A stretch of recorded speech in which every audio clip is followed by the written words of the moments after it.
এটা হচ্ছে ভাইজ্যাকের বুড়া কেভ। ভাইজ্যাক থেকে আরাকু ভ্যালির দিকে এসে আরাকু ভ্যালিতে এসে তারপরে এই বুড়া কেভটা আছে। আর আরাকু স্টেশন থেকে নাকি মিনিট 10-এর রাস্তা।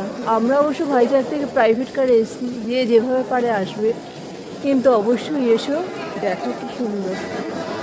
এই মাঝখানে আবার একটা পড়ে রয়েছে এরকম।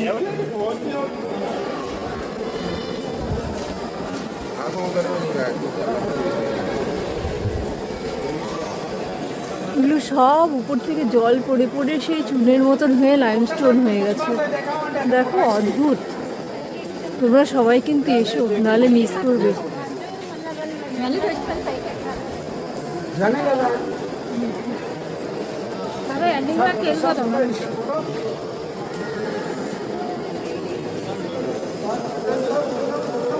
আমি এর আগেও দেখেছি আন্দামানে একটা, শিলংয়ে একটা, কিন্তু তার থেকে এটা অনেক বড়, অনেক সুন্দর।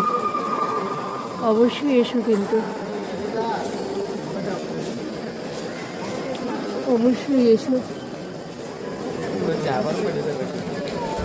এই জায়গাটা তো অদ্ভুত, মনে হচ্ছে চুন ঢুলে রেখে দিয়েছি।